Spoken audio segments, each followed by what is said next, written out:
성경 봉독하겠습니다. 고린도후서 13장 13절입니다. 함께 한 목소리로 합독하겠습니다. 주 예수 그리스도의 은혜와 하나님의 사랑과 성령의 교통하심이 너희 무리와 함께 있을지어다. 아멘. 오늘은 삼위일체 주일입니다. 삼위일체 교리는 굉장히 어렵습니다. 그래서 대부분의 목회자들이 설교를 좀 꺼려합니다. 저도 설교를 준비하면서 많이 어려웠습니다. 이 시간 성령께서 저와 여러분에게 넘치는 지혜와 지식의 은사를 주셔서 전하는 자와 듣는 자가 하나님의 이 말씀으로 좀 풍성해지는 시간이 되기를 간절히 소망합니다. 성경에는 삼위일체라고 하는 단어는 나오지 않습니다. 하지만 성경에 보면 삼위일체를 암시하는 성경 구절은 많이 나옵니다. 우리가 교동문에서 쭉 읽었는데 창세기 1장 26절입니다. 하나님이 이르시되 우리의 형상을 따라 우리의 모양대로 우리가 사람을 만들고 그랬습니다. 우리라고 하는 이 복수 자체가 삼위일체의 하나님을 가리키는 겁니다. 마태복음 3장에 보니까 예수님께서 세례를 받으시는 장면이 나옵니다. 하늘의 성령이 비둘기같이 임했다 그랬습니다. 성부 하나님께서 하늘에서 이는 내 사랑하는 아들이요 내 기뻐하는 자라 그렇게 말씀합니다. 성부, 성자, 성령 삼위의 하나님이 동시에 나오는 말씀입니다. 마태복음 28장에 보니까 예수님께서 지상명령을 제자들에게 주시면서 전 세계로 흩어져 복음을 전할 때 아버지와 아들과 성령의 이름으로 세례를 베풀라 그렇게 말씀하고 있습니다. 역사적으로 보면 이 삼위일체라고 하는 용어가 정립되기까지 굉장히 오랜 시간이 걸렸습니다. 왜 이런 문제들이 발생하게 됐는지 그 성경을 제가 해서 말씀을 드리려고 합니다. 요한복음 14장에 보면 빌립이 예수님에게 이런 이야기를 합니다. 예수님, 하나님을 좀 보여주십시오 그럽니다. 그때 예수님이 뭐라고 대답하십니까? 나를 본 자가 아버지를 보았다 그렇게 말씀합니다. 요한복음 19장에 보면 예수님은 자신을 가리켜서 하나님의 아들이시다 그렇게 표현을 합니다. 복음서에 보면 수많은 어떤 제사장들, 바리새인들 변론 주제가 바로 이런 거였다는 겁니다. 어떻게 해서 당신이 하나님의 아들이 될 수 있는가라고 하는 이러한 질문과 이런 것들로 인하여 그 당시에 어떤 종교의 기독권을 가지고 있었던 제사장들은 예수님을 핍박하게 된 겁니다. 결국은 예수님을 십자가에 못 박았습니다. 그 죄명이 뭔지 아십니까? 신성모독죄입니다. 자, 이 문제를 해결하기 위해서 역사적으로 수많은 사람들이 등장을 합니다. AD 325년에 보니까 콘스탄티누스 황제가 니케아에서 종교회의를 소집합니다. 이때의 주제가 뭔지 아십니까? 예수님은 하나님이신가라고 하는 주제였습니다. 그 당시 아리우스라고 하는 사람이 있었는데 이분은 예수님의 하나님 되심을 부인했던 사람입니다. 그의 주장은 이렇습니다. 성부 하나님만 영원하고 성자 예수님은 첫째 피조물로 성부에 종속될 뿐이고 성부와 하나가 아니다 이렇게 주장을 합니다. 이 주장을 반박하기 위해서 아타나시우사라고 하는 사람이 등장을 합니다. 그는 이렇게 주장을 합니다. 예수님은 성부에 종속되지 않고 영원히 공존하시고 성부와 성자는 본질적으로 같다 이렇게 주장을 하는 겁니다. 당시 아리우스는 이 종교적인 힘을 가지고 있었기 때문에 자신을 반박하는 이 아타나시우스를 여러 번 유배를 보냈다고 합니다. 그러나 아타나시우스는 이렇게 자신의 주장을 펼치고 있습니다. 세상이 그리스도의 신성을 버린다고 하면 나는 그 세상을 버리겠다, 이렇게 이야기합니다. 결국 325년의 니케아에서의 종교회의의 결론은 이렇게 나는 겁니다. 성부와 한 본체의 참 하나님인 그리스도를 우리는 믿는다. 이를 믿지 않는 자들을 보편교회에서 파문한다 그랬습니다. 이 결정에 따라서 아리우스는 이단으로 정죄가 되어서 교회에서 파문이 됩니다. 그런데 이때 아리우스파가 완전히 소멸된 게 아닙니다. 이들은 이렇게 또 주장을 합니다. 성부 하나님께 그리스도를 종속시켰던 것처럼 성령 하나님도 하나님께 종속시켜야 된다라고 하는 이 마게도니아주의로 발전을 시켰던 겁니다. 그래서 AD 381년입니다. 콘스탄티노플에서 또다시 종교회의가 열립니다. 이때의 주제는 뭐냐면 성령님은 하나님이신가라고 하는 주제로 또 토론이 펼쳐집니다. 결론이 이렇게 납니다. 성령은 생명을 주시는 분으로 성부와 성자와 함께 예배와 영광을 받으시는 분이다, 이렇게 이야기를 합니다. 제가 조금 아까 이 아타나시우스를 이야기했는데, 아타나시우가 그 당시에 이단으로부터 기독교를 보호하기 위해서 신조를 만들게 됩니다. 그 신조를 제가 한번 참고로 한번 읽어드리겠습니다. 성부께서는 하나님이시다. 성자께서도 하나님이시다. 성령께서도 하나님이시다. 그렇지만 세 명의 하나님이 계시는 것이 아니라 하나님은 한 분이시다. 성부께서도 주님이시고 성자께서도 주님이시고 성령께서도 주님이시다. 그렇지만 세 명의 주님이 계신 것이 아니라 한 분의 주님만이 계신다. 왜냐하면 우리는 기독교 진리에 따라 각각 위격을 하나님이시며 주님이시라고 인정할 수밖에 없고, 따라서 동일한 진리에 의해 우리는 세 명의 하나님이나 세 명의 주님이 존재하고 한다고 말하는 것은 금지되어 있기 때문이다 그랬습니다. 이 장로교에서는 칼빈주의 입장을 따르고 있습니다. 웨스트민스터 신앙 고백에는 삼위일체를 이렇게 설명하고 있습니다. 성부도 하나님이시고 성자도 하나님이시며 성령 또한 하나님이시다. 하지만 하나님은 한 분이라고 성경은 진술한다. 본질상 단일하신 신격 안에 삼위가 계시는데 본질과 능력과 영원성이 있어서 동일하시다. 이들은 성부 하나님, 성자 하나님, 성령 하나님이시다. 그렇게 소개하고 있습니다. 결국 이러한 신조들을 통해서 여러분들이 잘 아시는 사도신경이 만들어졌던 것이고, 지금까지도 우리가 끊임없이 예배 시간에 암송되어야 하는 이유는 기독교를, 이런 삼위일체를 부정하고 부인하는 이단으로부터 우리의 기독교의 정체성을 확고하게 하기 위해서 우리는 매주일 이 사도신경을 함께 고백하고 있는 겁니다. 제가 이렇게 설명을 해도 삼위일체가 참 이해가 잘 안 되실 분이 있을까 해서 이게 삼위일체가 아니다라고 하는 비유를 제가 세 가지만 한번 말씀을 드리려고 합니다. 첫째는 한 사람의 비유입니다.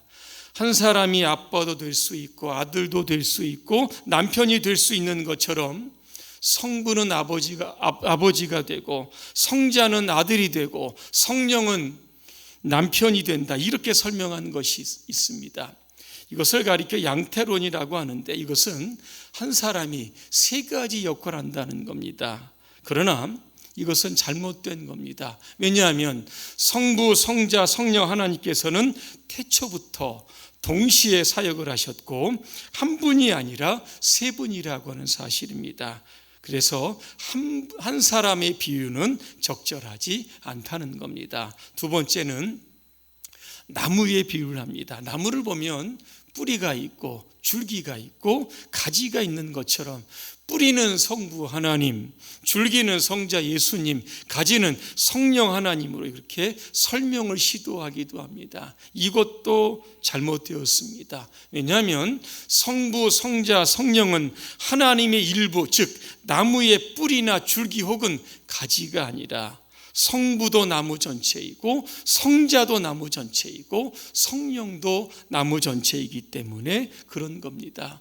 삼위일체라고 하는 것은 부분적으로 셋이 모여 하나를 이루는 것이 아니라 완전한 하나이면서 셋이 되고 완전한 셋이면서도 하나가 되는 겁니다. 따라서 나무의 일부분을 하나님으로 표현한 것은 잘못된 겁니다. 또 한 가지 예를 들면 정삼각형의 비유를 드는 분들이 있습니다. 삼각형의 세 뿔이 하나의 삼각형을 이루는 것처럼 하나님은 한 분이라고 하는 겁니다. 그러나 성부와 성자와 성령은 삼각형의 한 뿔에 해당되는, 즉 삼각형의 일부가 아니고 삼각형 자체이다라고 하는 겁니다. 성부, 성자, 성령께서 모두 한 하나님의 본질을 유지를 하면서 인격과 사역과 특성에서 서로 구별되는 하나님을 의미하는 용의가 바로 삼위일체라고 하는 겁니다. 우리 영남신학대학교에서 조직신학을 가리키는 김동건 교수는 좀 어려운 삼위일체를 이렇게 좀 쉽게 설명을 합니다.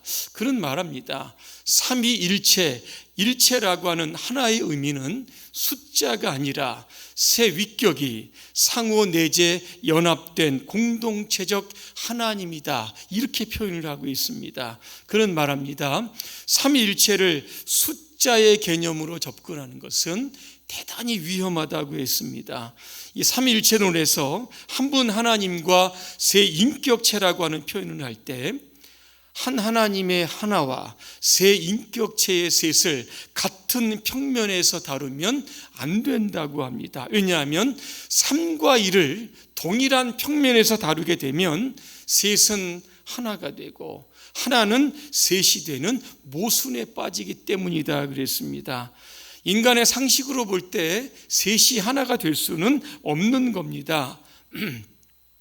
이렇게 삼위와 일체를 숫자적으로 해석하면 삼위일체는 대단히 모순적인 교리가 되는 겁니다. 그렇다고 하면 이 삼위일체의 이 핵심은 뭐냐면 하나, 일체를 어떻게 해석하느냐에 달려 있는 겁니다. 하나는 숫자가 아니라 세 위격이 함께 연합해서 가지는 공동체성을 의미하는 겁니다. 일체는 세 위격이 서로 분리되지 않고 상호 내재해 있는 연합을 뜻하고 있는 겁니다. 그래서 이 삼위일체의 공동체성을 설명하기 위해서 이 페리코레시스라고 하는 단어를 사용합니다. 이 단어는 어떤 뜻을 가지고 있냐면 상호 내재적, 순환적, 침투적이라는 의미를 담고 있는 겁니다. 성부, 성자, 성령 하나님은 페리코레시스, 즉 상호 내재와 순환과 침투를 통해서 공동체적인 하나님을 형성하고 있다라고 하는 뜻입니다. 이렇게 우리가 이해를 하게 되면 성부는 성자와 성령 안에 계시는 것이고, 성자는 성부와 성령 안에 계시고, 성령은 성부와 성자 안에 늘 계시는 겁니다. 우리가 이러한 관점에서 성경을 이해하게 되면 이 삼위일체의 교리를 쉽게 이해할 수 있게 될 겁니다. 오늘 설교의 제목이 삼위일체의 이 축복입니다. 이 개신교의 이 예배의 끝에는 목사의 축복 기도로 끝나게 됩니다. 이 축복 기도의 어원을 쫓아가다 보면 이 민수기 6장에 나옵니다. 아론과 그의 제사장들이 이스라엘 백성들을 축복을 합니다. 그때 축복의 내용은 어떻게 축복을 하냐면, 제가 간단히 말씀을 드리면 하나님께서 이스라엘 백성들에게 복을 주시고 지켜주시고 은혜를 베풀어 주시고 평강을 주시기를 원한다 그랬습니다. 신약에 와서 오늘 사도 바울이 본문의 말씀을 가지고 성도들을 축복을 하는 겁니다. 근데 문제는 무엇인가 하면 어떤 성도들은 이 축복 기도 전에 예배당을 황급히 떠나는 일이 있다라고 하는 겁니다. 이렇게 되면 문제가 발생할 수 있습니다. 왜냐하면 하나님의 축복은 예배를 통하여 하나님께 예배하는 자들에게 주시는 큰 선물이기 때문에 그런 겁니다. 그래서 우리는 예배의 첫 시작부터 목사의 축도가 끝나는 그 시간까지 온전한 예배를 통해서 하나님께서 우리에게 주시는 이 삼위일체의 축복을 함께 누릴 수 있어야만 하는 겁니다. 오늘 삼위일체의 축복 중에 첫 번째가 무엇인가 하면 주 예수 그리스도의 은혜입니다. 여러분, 은혜라고 하는 단어가 나오는데 제가 사전을 보니까 이렇게 정의해 놓았습니다. 은혜는 받을 자격이 전혀 없는 사람들에게 베풀어지는 하나님의 과분한 사랑과 호의다 그랬습니다. 저와 여러분들은 하나님의 은혜를 받을 자격이 있습니까?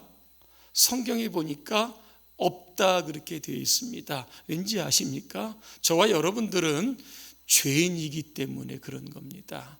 허물과 죄로 죽었다 그랬습니다. 죄라고 하는 것은 하나님과의 단절을 의미합니다. 하나님과 단절된 사람이 하나님으로부터 복을 받을 수 있을까? 예수님이 주시는 은혜를 받을 수 있을까? 불가능하다라고 하는 겁니다. 시편 기자는 51편에 보니까 내가 죄 중에서 태어났고 모태에 있을 때부터 이미 죄인이었다 그랬습니다. 로마서 3장 10절입니다. 의인은 없나니 하나도 없다고 했습니다. 로마서 3장 23절입니다. 모든 사람이 죄를 범하였음에 하나님의 영광에 이르지 못했다 그랬습니다. 로마서 6장 23절입니다. 죄의 싹은 사망이다 그랬습니다. 죄인은 희망이 없습니다. 죄의 결과는 심판이고 여러분 지옥입니다. 그런데 절망 중에 있는 우리를 희망으로 옮기신 분이 바로 예수 그리스도이십니다. 여러분, 예수라고 하는 뜻을 아마 아실 겁니다. 마태복음 1장 21절에 보면 아들을 낳으리니 그 이름을 예수라 하라. 이는 그가 자기 백성을 그들의 죄에서 구원할 자이심이라 하셨다 그랬습니다. 예수는요, 죄에서부터 구원한다라고 하는 뜻을 담겨져 있습니다. 예수님은 인류의 모든 죄를 십자가에 지시고 갈보리 언덕으로 올라가셨습니다. 그곳에서 흘리신 그 보혈의 피가 오늘 저와 여러분의 모든 죄를 씻겨주신 줄로 믿습니다. 그래서 에베소서 2장 8절에 이렇게 고백합니다. 너희는 그 은혜에 의하여 믿음으로 말미암아 구원을 받았으니 이것이 너희에게서 난 것이 아니요 하나님의 선물이다 그렇게 표현합니다. 오늘 찬양에서도 우리가 들었지만 옷자락에서 전해지는 사랑, 어떤 사랑일까? 이 여인은 죽을 병에 걸린 여인입니다. 그러나 주님이 자신의 마을에 온다라고 하는 소식을 듣고 예수님의 옷자락에 내가 손만 대면 나을 수 있다라고 하는 그러한 믿음을 갖게 되는 겁니다. 죄의 여러분 결과가 뭔지 아십니까? 사망이지만 그 이전에 질병을 수반할 수 있다는 겁니다. 그래서 주님의 옷자락에 내가 손을 대면 구원을 받는다라고 하는 그 믿음이 그 여인을 깨끗하게 했던 겁니다. 마가복음 14장에 보니까 베다니의 한 마리아라고 하는 여인이 나옵니다. 예수님께서 베다니아에 있는 나병 환자 시몬의 집에서 식사를 하시는데 이 여인이 식사 자리에 뛰어 들어와서 옥합을 깨트리고 그 향유를 예수님의 머리에 붓게 됩니다. 사람들은 그 향유를 허비한다고 욕을 했지만 예수님은 그 여인을 오히려 칭찬을 하십니다. 복음이 전파되는 온 천하만 곳에 이 여인이 행한 일을 말하라 그렇게 기록을 합니다. 이 여인은 왜 그 비싼 옥합을 깨트렸습니까? 구원의 은혜에 감격했기 때문에 그런 겁니다. 구원, 세상에 그 어느 것을 주어도 바꿀 수 없는 그 구원의 은혜가 컸기에 그런 옥합을 깨뜨렸던 겁니다. 이 죄라고 하는 단어를 보니까 하마르티아라고 되어 있습니다. 부채라고 하는 단어, 빛이라고 하는 단어가 있습니다. 우리는 누구인가? 예수님께 구원의 은혜에 비춰진 사람들입니다. 그래서 우리가 이 땅에 살아가는 동안 그 빛을 갚아야 하는 겁니다. 오늘도 살아가면서 나를 구원하신 그 주님의 은혜를 늘 생각하면서 늘 감사하는 저와 여러분의 삶이 되시기를 주님의 이름으로 축복합니다. 두 번째는 하나님의 사랑입니다. 하나님의 구체적인 사랑이 무엇인지 아십니까? 요한복음 3장 16절입니다. 하나님이 세상을 이처럼 사랑하사 독생자를 주신 사랑, 그 어느 사랑과도 비교할 수 없는 우리를 향한 최고의 사랑입니다. 여러분, 찬송가 304장입니다. 그 크신 하나님의 사랑, 이것을 작사 작곡했던 분이 누구냐면 프레드릭 데만이라고 하는 이 목사님이었습니다. 독일에서 태어났지만 어릴 적에 미국으로 이민을 가게 됩니다. 11살에 예수를 영접을 하고 신학교를 졸업을 하고 시골에서 목회를 합니다. 목회가 얼마나 힘들든지 생활이 빠듯한 겁니다. 그래서 목회도 하고 생업 현장에 막 뛰어들고 막 노동판에 막 뛰어들어서 생활비를 벌게 되는 겁니다. 어느 날 치즈 공장으로 일을 나갑니다. 이제 점심때가 되어서 아내가 싸준 그런 도시락을 먹기 위해서 이렇게 딱 펼쳤는데 그 안에 아내가 남편을 위해서 한 시를 쓴 겁니다. 그 시는 이렇게 시작이 됩니다. 하늘을 두루마리로 삼고 넓은 대양을 잉크로 채워도 그 크신 사랑을 모두 기록할 수 없겠네 그랬습니다. 이 시를 읽는 순간 이 레만 목사님은 눈물을 흘리게 됩니다. 왜냐하면 이 목회의 어려움과 또 막노동에 찌들었던 자신의 삶을 돌아보면서 여기까지 인도하셨던 하나님의 사랑에 감격을 했기 때문에 그런 겁니다. 그는 박스 상자에 주저앉습니다. 몽땅 연필을 가지고 오늘 304장의 1절과 2절과 3절의 찬송시를 쓰게 되었던 겁니다. 로마서 8장 32절에 보면 이런 말씀이 있습니다. 자기 아들을 아끼지 아니하시고 우리 모든 사람을 위하여 내주시니가 어찌 그 아들과 함께 모든 것을 우리에게 주시지 않겠느냐, 그렇게 되어 있습니다. 하나님의 사랑은 그 크신 하나님의 사랑입니다. 독생자 예수를 주신 사랑이고 오늘 저와 여러분의 삶의 모든 필요를 채우시는 넘치는 사랑인 줄로 믿습니다. 이전에도 우리의 삶을 사랑하셨다고 하면 오늘도 내일도 영원토록 그 넓은 사랑으로, 그 크신 사랑으로 저와 여러분들을 축복해 주시기를 주님의 이름으로 축원합니다. 세 번째는 성령의 교통하심입니다. 이 신약 성경에 보면 이 교통이라고는 이 원어의 단어를 보니까 코이노니아, 여러분 아마 들어보셨을 겁니다. 이 단어의 뜻이 무엇인가 하면 이겁니다. 상호간에 매우 밀접하고 끈끈한 결속력을 의미합니다. 이 단어의 이 뿌리라고 생각하는 이 코이노네오라고 하는 이 단어가 성경에 8번쯤 나오는데 이 단어는 3가지의 뜻을 담고 있습니다. 첫째는 뭐냐면 무엇을 누군가와 함께 하다는 겁니다. 두 번째는 공동체를 형성하다는 뜻입니다. 세 번째는 타인의 어려움을 보고 무언가를 도와주고 나누어 준다라고 하는 겁니다. 자, 이 3가지의 뜻을 잘 살펴보시면 공통점이 있습니다. 이게 뭐냐면 공동체라고 하는 겁니다. 왜 바울이 성령의 교통하심으로 고린도 교회를 축복했을까? 그 이유가 있습니다. 고린도 교회는 문제가 많은 교회입니다. 그 중에 하나가 뭐냐면 성령의 은사로 인해서 교회가 조금 시끄러웠습니다. 고린도 전후서를 보면 성령의 은사가 수십 가지가 나옵니다. 성도들이 그 은사를 받게 됩니다. 그런데 하나님께서 은사를 주신 목적은 한 가지입니다. 교회 공동체의 유익을 위해서 주셨는데, 이 은사를 어떻게 사용하냐면 이 은사의 우위를 이렇게 비교를 하는 겁니다. 나는 방언을 받았고 당신은 치유의 은사를 받았는데 나는 좀 약한 것을 받았고 당신은 좀 강한 것을 받았다. 당신의 영성이 대단하다.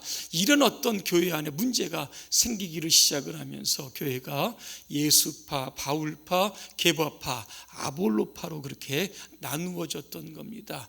교회만 오면 시끄러웠던 겁니다. 그래서 사도 바울이 이 소식을 듣고 오늘 성령의 교통하심, 하나님께서 이 고린도 교인들에게 성령의 은사를 주신 것은 개인의 유익이 아니라 교회의 이익을 위해서 온전히 쓰라고 하신 그러한 당부의 권면으로 그들을 축복하고 있다라고 하는 겁니다. 여러분, 사도행전 2장에 보니까 예루살렘 교회가 나옵니다. 이 교회의 특징이 뭔지 아십니까? 성령의 교통이 활발하게 이루어지는 교회입니다. 어떤 일들이 일어납니까? 모든 물건을 서로 통용을 합니다. 있는 사람들은 자신의 소유를 팔아서 없는 성도들을 나누어 주게 됩니다. 집에서 떡을 떼고 음식을 함께 먹으면서 하나님을 찬미하게 됩니다. 그 결과 주께서 날마다 구원받는 사람을 더하셨다. 그렇게 결론이 나고 있는 겁니다. 이것이 바로 성령의 교통하심을 경험하는 공동체의 특징입니다. 결론입니다. 우리 교회가 우리를 구원하신 주님의 십자가의 은혜를 늘 기억하고 감사하는 교회가 되기를 소망합니다. 우리 교회가 하나님께서 우리에게 주시는 넘치는 사랑에 늘 감격하는 교회가 되기를 소망합니다. 우리 교회가 보혜사 성령 우원에 우리 안에 주신 그러한 수많은 은사와 재능과 달란트를 가지고 교회의 유익을 위하여 주님을 위해서 마음껏 사용함으로 말미암아 하나님께서 크게 부흥시키시는 우리 봉산교회가 되시기를 주님의 이름으로 축원합니다. 기도하겠습니다. 은혜로우신 하나님, 삼위일체 주일을 맞이하여서 우리 교회가 성령 하나님, 성부 하나님, 성자 하나님 주시는 그러한 복을 온전히 누릴 수 있도록 우리 교회를 축복하여 주시옵소서. 예수님의 이름으로 기도합니다. 아멘.